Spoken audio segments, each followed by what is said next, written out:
Lá em 2 Reis, capítulo 4. Glória a Deus, aleluia. Versículo 8, nós temos aqui uma história que já é muito conhecida, que é a história da Sunamita, o encontro dela com Eliseu, e nós vamos estar meditando nesse texto nesta noite, deixando o Espírito de Deus falar aos nossos corações. Louvado seja o nome de Jesus.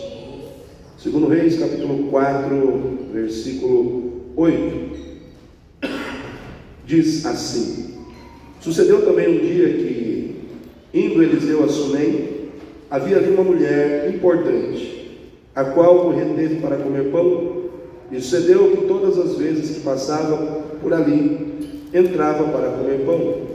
E ela disse a seu marido: Eis que tenho observado que este que sempre passa por nós é um santo homem de Deus.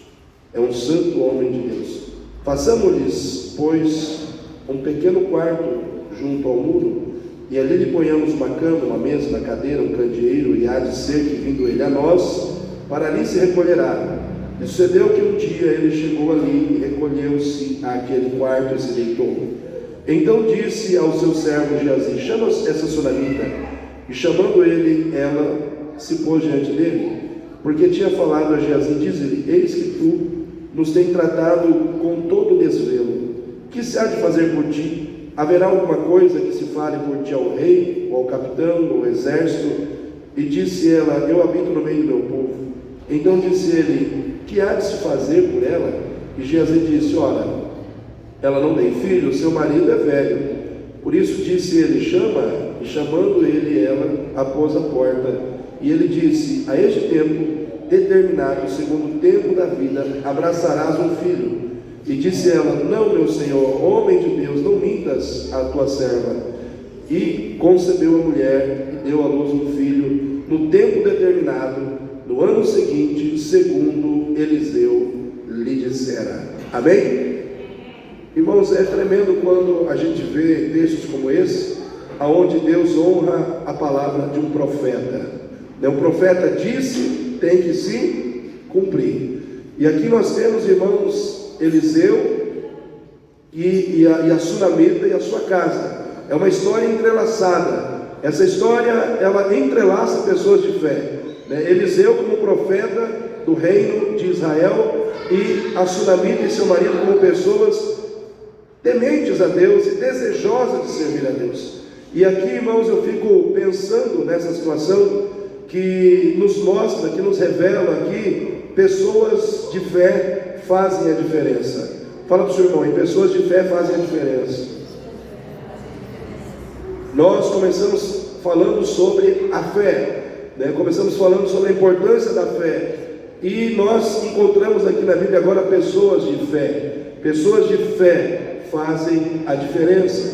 E eu vejo aqui, irmãos, que Eliseu era um homem de fé, e ele tinha uma missão: ser o porta-voz de Deus ao povo de Deus. E ele não levava essa incumbência na brincadeira. Ele tratava isso de uma maneira assim muito séria. Ele tratava isso com muito compromisso. Tanto é que Eliseu, irmãos, ele morava em Samaria, e ele caminhava 56 quilômetros para chegar ao Monte Carmelo, que ficava em frente de Sunem, aonde morava essa mulher. Essa mulher morava em Sunem, que ficava praticamente em frente ao Monte Carmelo, e Eliseu saía de Samaria, caminhava só 56 quilômetros, uma caminhadinha básica de 56 quilômetros, para chegar ao Monte Carmelo. E aí, quando ele chegava no pé do monte, ele tinha que caminhar mais 545 metros de altitude para chegar ao cume do monte. Ou seja, depois de caminhar 56 quilômetros, tinha que subir mais 545 metros para chegar no cume do monte, e lá, finalmente, buscar a Deus. Então eu vejo, irmãos, que pessoas de fé, a exemplo de Eliseu, elas mostram que precisa haver quem quer buscar Deus, quem quer se encontrar com Deus, quem quer ter mais de Deus na sua vida, se esforça. Se esforça, Não espera que Deus faça as coisas sem esforço. mas se esforça na fé. Irmãos, a fé, ela nos leva a um esforço por Deus. Ela nos leva a nos esforçarmos para vencermos barreiras, distâncias, problemas, dificuldades, pessoas negativas que muitas vezes se colocam no nosso caminho para dizer: não, busque a Deus, não adianta buscar a Deus. Às vezes, irmãos, pessoas de fé têm que vencer N situações, têm que fazer um esforço só para buscar a Deus, só para buscar a Deus. Eliseu é o exemplo de alguém que não media esforços para honrar a sua fé no Senhor. Ele não media esforços para honrar a sua relação de intimidade e de fé em Deus.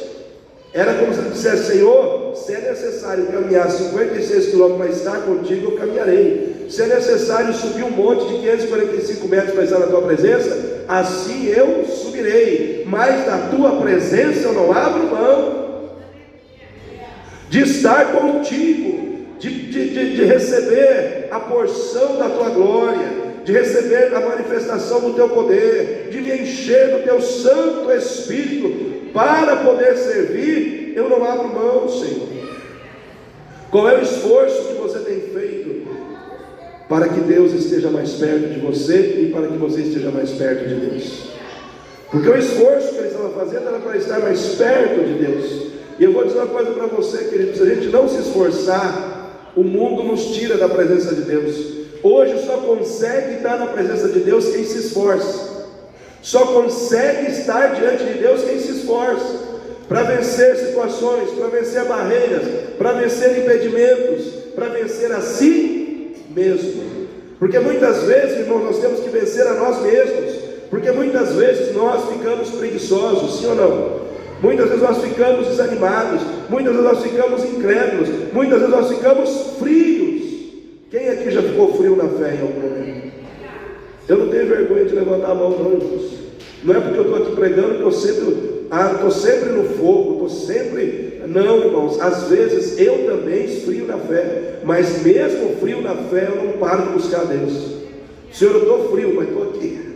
Senhor, eu não estou com aquela vontade que eu gostaria, mas eu estou aqui. Eu estou pagando o preço de estar na tua presença.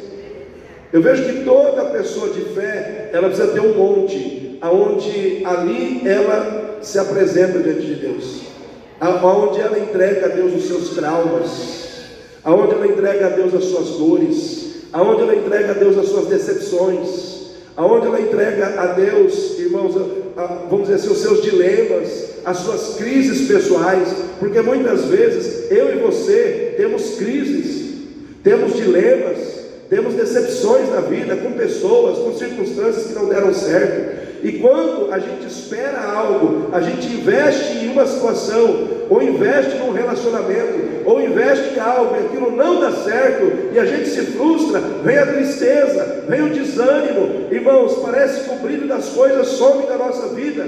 E aonde é que a gente vai trazer de volta o brilho das coisas sobre nós? Na presença de Deus. Porque é só Ele que pode restaurar um coração, irmãos, frustrado, um coração desanimado, um coração, irmãos, quebrado, um coração, irmãos, triturado diante dos problemas. Só Ele. Irmãos, Eliseu nos mostra que quem tem fé tem que buscar a Deus para honrar essa fé, para honrar a fé que tem, para honrar a fé que está guardada no seu coração. Nós muitas vezes gostamos de ser honrados pela nossa fé. Gostamos, irmãos, daqueles momentos quando a fé nos honra, trazendo sobre nós cura, trazendo sobre nós milagre, trazendo sobre nós bênçãos. Mas existem momentos em que nós temos que honrar a fé. Nós temos que honrar a fé. E muitas vezes esses momentos serão momentos que vão exigir de nós um esforço, que vai nos colocar numa situação onde a gente vai ter que pagar o preço de passar por cima da nossa vontade, de passar por cima de situações que muitas vezes só servem de atrapalho na nossa vida. E eu quero dizer para você, querido, você que chegou aqui hoje é um monte de Deus na tua vida. Aqui neste lugar, figuradamente falando, metaforicamente falando, é o monte da consagração. E no monte, irmãos, a glória de Deus se derrama. No monte, irmãos, Deus visita aqueles que o buscam. Por que eu falo isso, irmãos? Porque se você abre a tua Bíblia em Mateus 17, você vai ver que Jesus, Pedro, Tiago e João subiram no monte da transfiguração. E quando eles chegaram naquele monte, irmãos, diz a palavra de Deus que ali desceu Elias, aí desceu Moisés, aí daqui a pouco veio uma voz do céu dizendo: esse é o meu filho amado, ouvi-o, escutai-o. E a presença do Todo-Poderoso desceu naquele lugar. E todos que estavam lá foram impactados com a glória que desceu naquele monte. Quem desceu daquele monte não desceu como subiu, desceu melhor. Quem subiu naquele monte não desceu como subiu, desceu muito melhor, muito mais cheio da presença de Deus. Desceu, talvez subiu com situações pendentes, mas desceu com situações resolvidas. Talvez subiu com traumas, mas desceu curado. Amém, irmãos? Desceu sem poder, subiu sem poder, mas desceu cheio do poder de Deus. Eu quero profetizar que quando você sair daqui nessa noite, você vai sair daqui melhor do que quando você veio para cá. Eu quero profetizar que quando você sair daqui nessa noite, você pode ter trazido problemas, mas os problemas não te acompanharão de volta. Porque no monte, Deus age para fazer o nome dele ser glorificado em nossas vidas. A palavra de Deus nos diz, irmãos, lá em Mateus 17, que quando Jesus, Pedro, Tiago e João descem daquele monte, havia um vale, e lá naquele vale havia um pai desesperado, porque o seu filho estava possuído por um espírito maligno, que lançava aquele menino no fogo e na água, com a intenção de matar aquele menino. E a palavra de Deus nos diz que aquele pai, ele já havia levado aquele menino aos discípulos que ficaram lá embaixo, mas eles não puderam resolver o problema daquele rapaz. Mas quem desceu do monte resolveu. Quem desceu do monte desceu cheio de poder para resolver problemas, para trazer soluções de problemas que não se resolvem. Sabe como é que você vai começar a ver problemas que não se resolvem sendo resolvidos? Subindo ao monte para buscar a Deus. Entendendo que é buscando a Deus que você vai encontrar as soluções que Deus quer dar para a sua vida. É buscando a Deus que você vai se encher de Deus. É buscando a Deus que o poder de Deus vai vir sobre a tua vida, sobre as suas situações, sobre as suas crises, sobre os seus dilemas. É buscando a Deus. Pessoas de fé tem um monte que representa o lugar aonde ele se apresenta ao seu Deus. O nosso monte chama-se Templo da Igreja Batista em Itatiaia. Aqui é o lugar onde você pode chorar. Aqui é o lugar onde você pode se ajoelhar. Aqui é o lugar onde você pode colocar diante de Deus as suas causas, os seus problemas, as suas necessidades. Esses dias eu estava na casa do irmão Samir ali, para batizar ali o irmão Gabriel e a irmã Jaqueline. E a mãe do irmão Samir, que gosta muito de orar, ela falou: pastor, o senhor tem ido em montes? Eu falei: não, eu tenho orado na igreja. A igreja tem sido o meu monte. Ela falou: Deus também visita. Eu falei: não, visita na igreja, visita no monte. Aonde a gente está, Deus nos visita. Então, a gente tem uma semana de oração ali, é uma semana de monte, é uma semana buscando a Deus, porque eu vejo que a gente não pode idolatrar o lugar.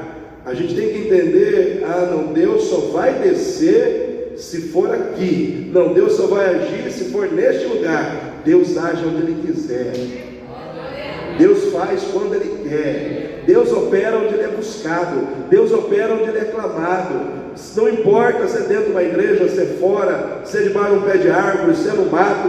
Irmãos, aonde o coração dos crentes está buscando com fervor, com sinceridade, com fé, a presença de Deus, ali Deus desce, ali Deus se manifesta, ali Deus opera.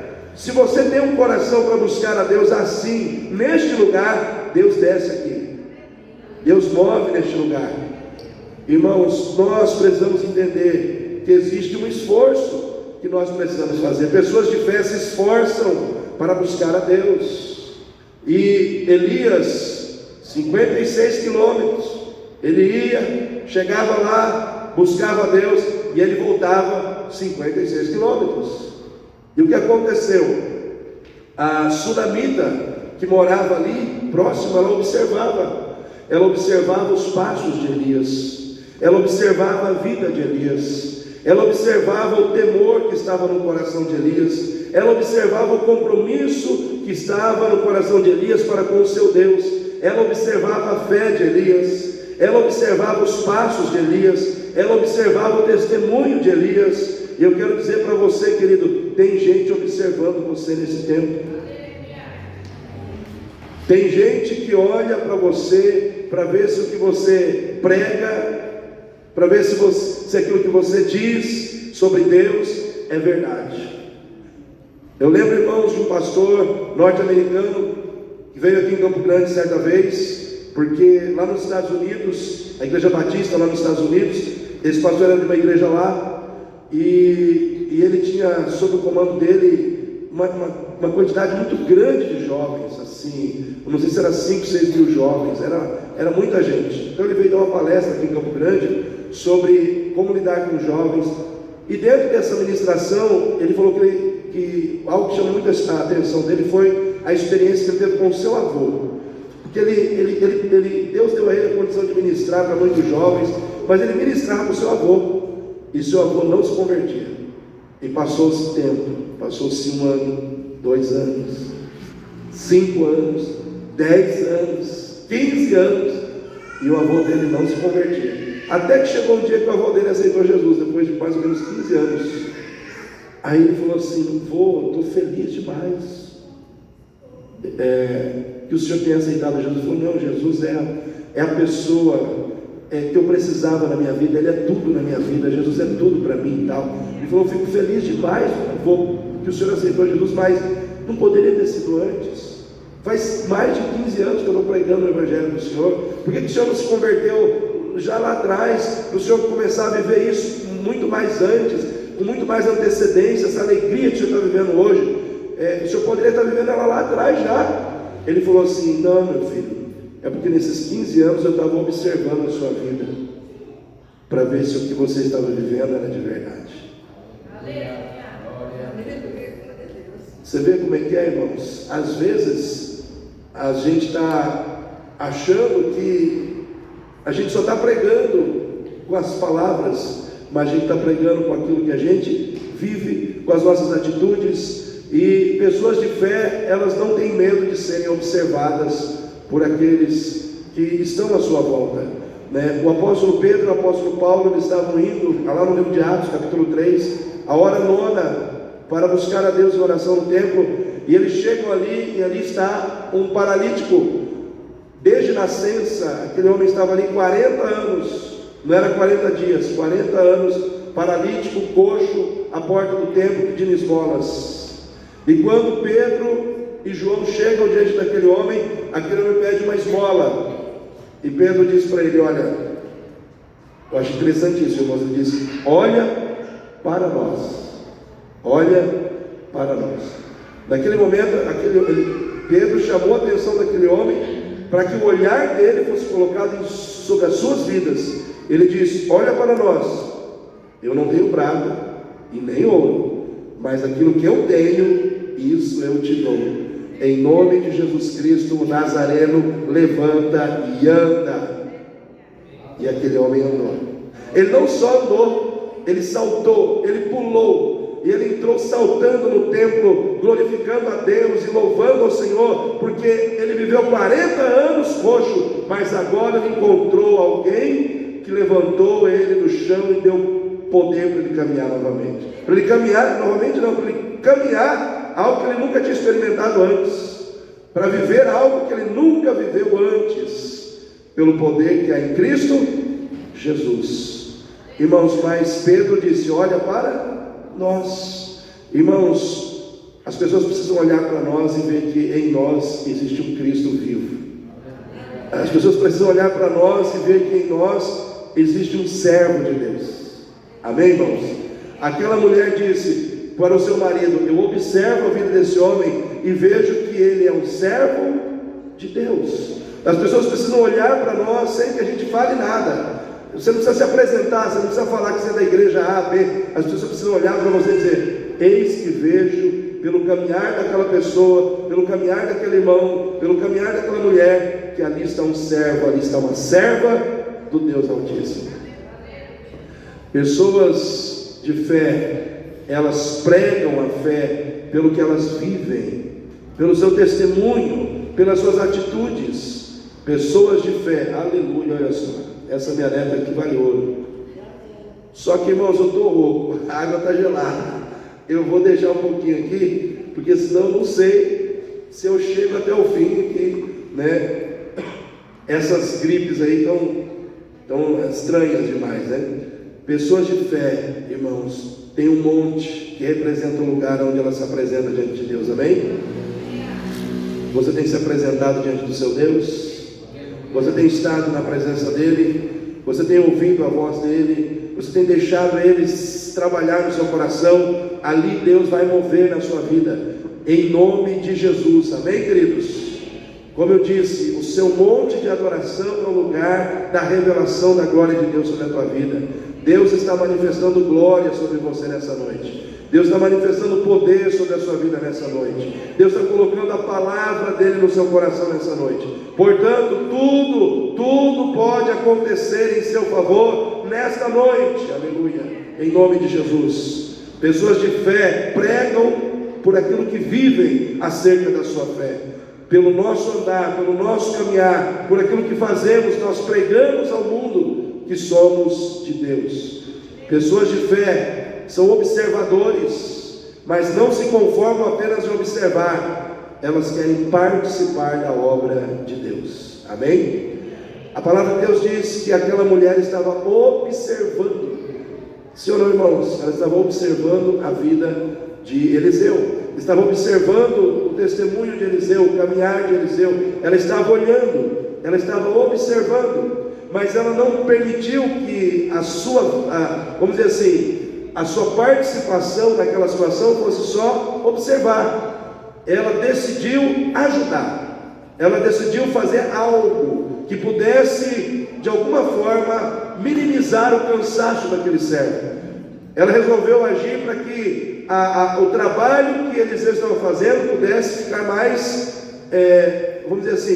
pudesse ficar mais atenuado, para que ele pudesse não cansar tanto. E ela conversou com o marido e disse: meu marido, o que você acha de nós fazermos um quarto para Eliseu? Porque ele caminha com 56 quilômetros, né? E aí ele volta, mas se ele tivesse um lugar para ele pousar, ele poderia descansar e voltar no dia seguinte, né? Ela sentiu a necessidade do outro, amém, irmãos?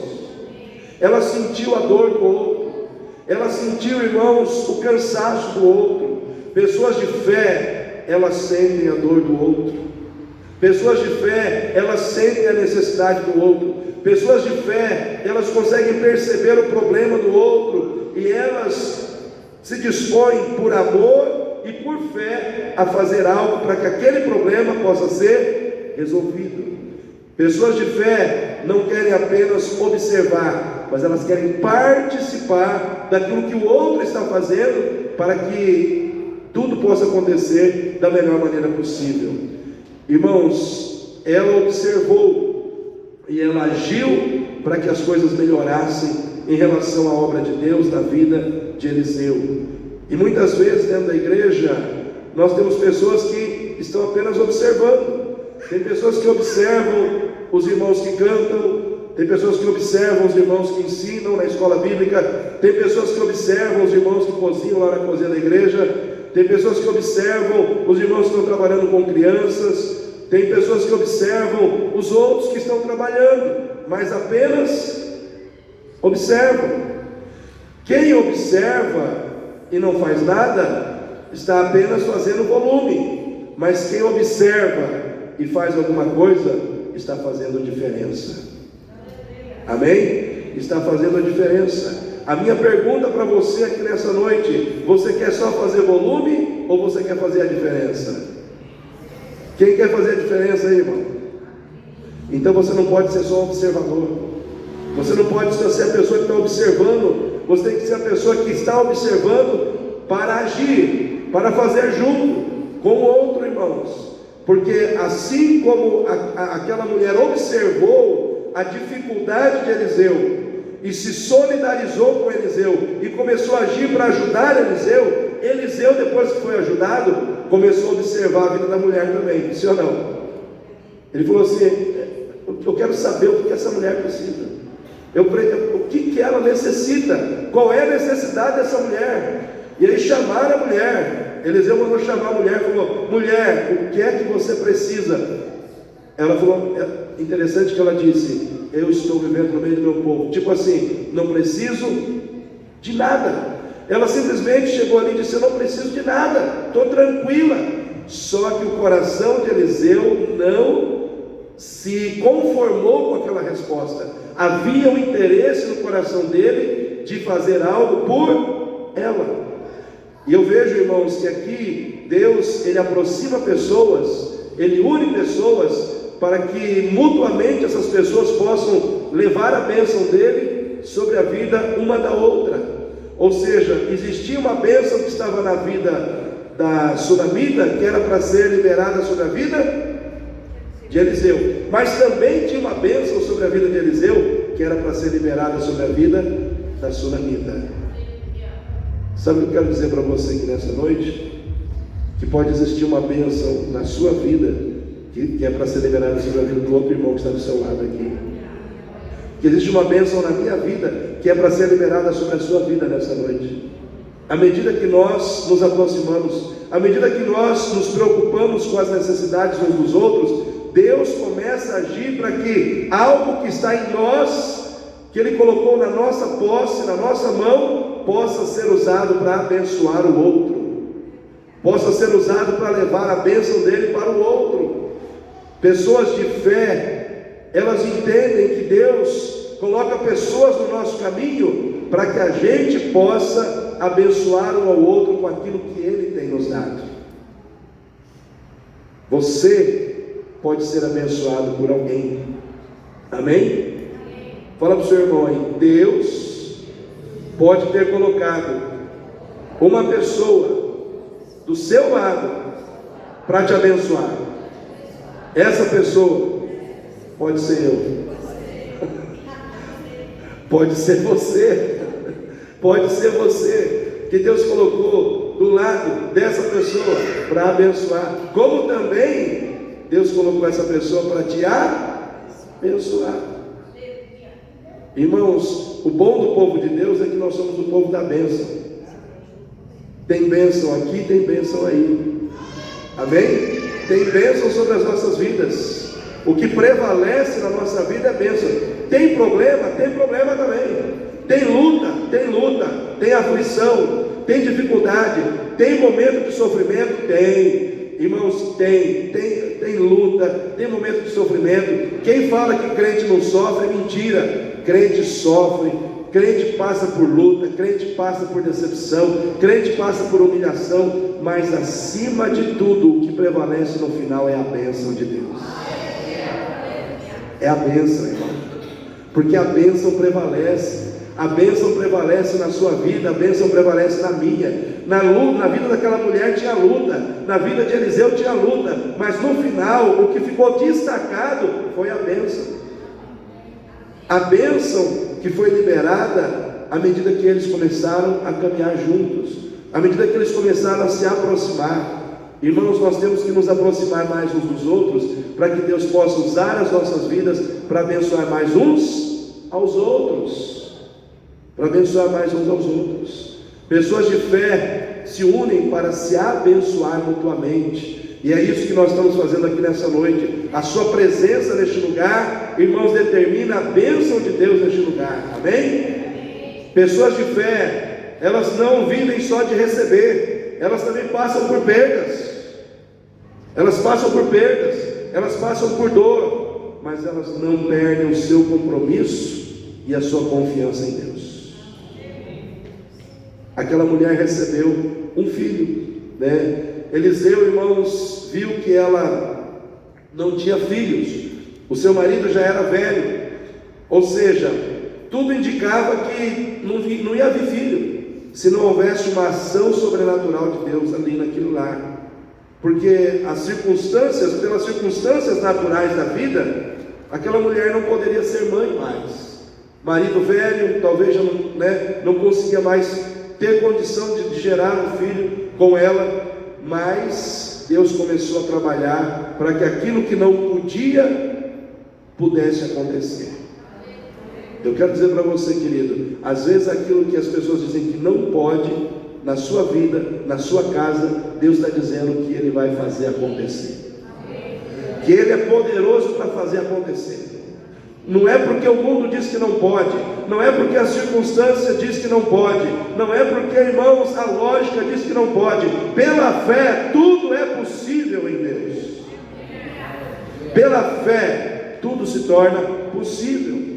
E aquela mulher, irmãos, ao primeiro momento, quando Eliseu disse que ela teria um filho, ela duvidou. Ela disse: Senhor, não mintas a tua serva. Porque às vezes, irmãos, quando nós estamos tão acostumados a viver uma situação diante de uma dificuldade que é muito grande aos nossos olhos, quando a palavra de bênção vem sobre nós, ao invés de a gente acreditar, a gente acaba duvidando. A palavra de bênção vem e às vezes, ao invés de a gente não vai acontecer, a gente acaba duvidando.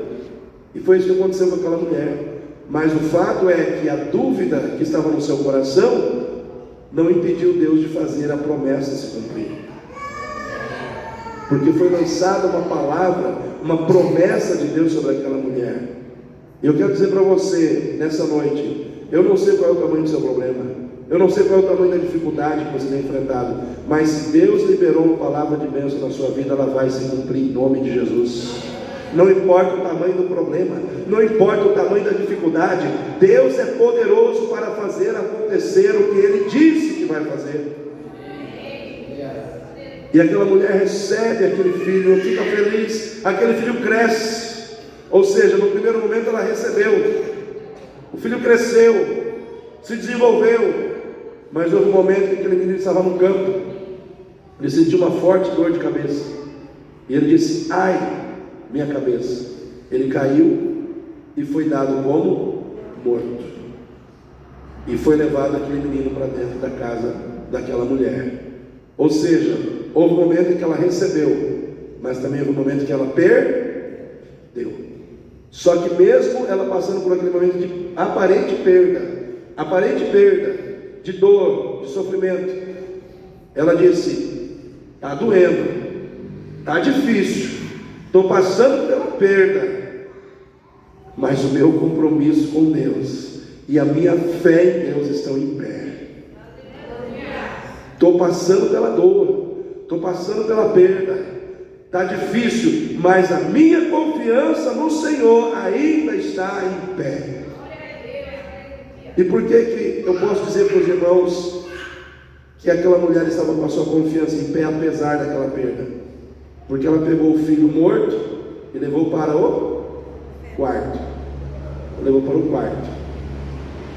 Se ela não tivesse confiando em Deus, o que você faz com o morto, irmãos? Vai em terra, né?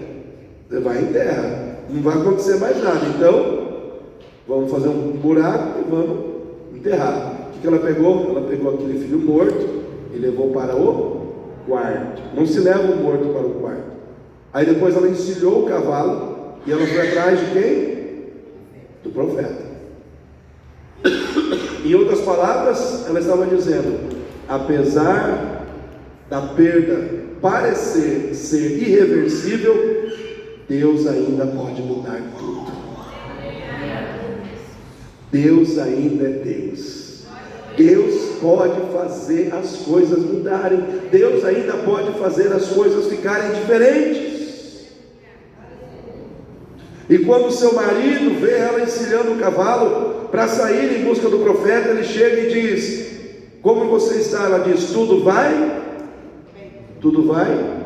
bem. Tudo vai bem. Talvez alguém diga: mas pastor, ela não mentiu, que estava tudo mal. Ela não tinha que ter dito tudo vai mal? E ao invés disso ela diz tudo vai bem. Sabe o que eu vejo aqui, irmãos? Eu não vejo que ela mentiu. Eu vejo que aqui ela respondeu para ele mediante uma visão de fé e não mediante a visão lógica da situação. Ela não disse para ele que tudo vai bem, porque tudo estava bem em relação ao que estava acontecendo, mas ela disse que tudo vai bem pelo fato dela crer que Deus poderia mexer naquela realidade e tudo aquilo que estava mal poderia ficar bem. Em outras palavras, ela estava dizendo: tudo vai bem, não porque tudo está bem, mas porque eu creio que Deus vai fazer tudo ficar bem. Isso é fé, irmãos. É você responder mediante a fé e não mediante a realidade que está sendo pintada diante de você. Sabe o que Deus quer dizer para você quando as pessoas olham para a tua casa e vê seus filhos desviados, vê as coisas tudo dando errado na sua vida financeira e esperam que quando vão perguntar para você como estão as coisas, e você vai dizer: olha, está tudo mal, está tudo ruim, você tem que dizer: olha, tudo vai bem. Não porque as coisas aparentemente estão bem, mas porque eu tenho um Deus que vai fazer tudo ficar bem. Porque eu creio que o meu Deus vai agir nessa situação na minha casa e tudo vai bem. Tudo vai bem. Quando Geazi chegou para ela e perguntou: como é que você está? Ela falou: tudo vai bem. Eu vejo também, irmãos, que além dela responder pela fé, ela também era sábia. Sabe aquela situação de você não ficar falando para qualquer pessoa da sua vida? Você está passando por um problema, todo mundo que chega para você, ah não, tudo vai mal, está ruim mesmo lá em casa, a coisa está feia, a coisa está preta. Por que, irmãos? Porque se você faz isso, você cai no pecado da murmuração. E Deus não age na vida de murmuradores. Deus não age em quem fica reclamando das coisas. Então aquela mulher, ela era sábia. Não adianta eu falar para esse, eu vou falar só para quem precisa entender como as coisas estão. E ela só chegou e falou para o profeta a situação como ela estava. Ou seja, ela não murmurou, ela não reclamou, ela não caiu no pecado da murmuração, da reclamação. Às vezes as pessoas aparecem no teu caminho para fazer você murmurar, para fazer você reclamar, para te cutucar, para que você fale que tudo vai mal, que tudo está ruim. E quando isso acontecer, você tem que dizer: pela fé tudo vai bem, pela fé tudo vai ficar bem, pela fé já está tudo bem. Aleluia, em nome de Jesus. Comece a profetizar, irmãos. Em último lugar, uma pessoa de fé é aquela que não aceita a derrota, enquanto a palavra final da parte de Deus não foi liberada sobre a sua vida. Eu quero dizer para você, querido, enquanto a palavra final não foi liberada, você não está derrotado ainda. Aquela mulher, ela esperou a última palavra do profeta. O profeta teve que ir com ela, irmãos. E foi interessante que não foi fácil, porque primeiro o profeta mandou o servo, o Geazi, falou: vai lá, põe o cajado em cima dele. Pôs o cajado. Aconteceu alguma coisa, irmãos? Nada. Aconteceu nada, o menino continuou morto. E aí ela: é o senhor mesmo, o senhor tem que ir lá, né? Ou seja, ela insistiu, irmãos. Deu errado uma vez, mas ela continua acreditando que mesmo dando errado uma vez, poderia dar certo. Ela não desistiu, ela perseverou. E aí, chegando lá o profeta, diz a palavra diz que o profeta deitou em cima do menino, colocou o nariz dele com o nariz do menino, a boca dele com a boca do menino, expirou, orou, e aí ele levantou. E aconteceu alguma coisa, irmãos? Não aconteceu nada ainda. O menino continuava morto. Os irmãos conseguem entender como é que a luta foi grande? Só que o profeta andou um pouquinho pela casa, andou, buscou a Deus, foi lá, repetiu a ação. Aí quando pela segunda vez que ele age, o menino se levanta e dá 7 espirros e volta à vida. Terminou com um final feliz, né, irmãos? Como é bom quando a gente começa uma história que termina com um final feliz, né?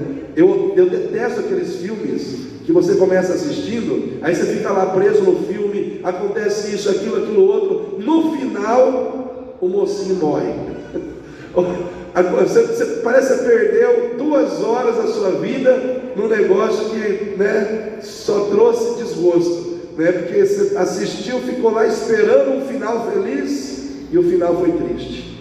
Eu quero dizer para você, querido, com Deus tem finais felizes para a sua vida. Deus tem final feliz para a tua vida. Deus tem final feliz para a sua história. Deus tem final feliz para a sua família. Aleluia.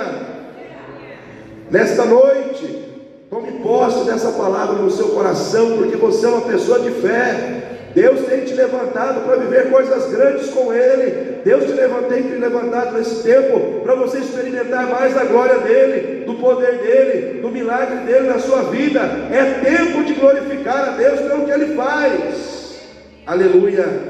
Eu quero convidar você a ficar em pé nesse momento. Louvado seja o nome de Jesus.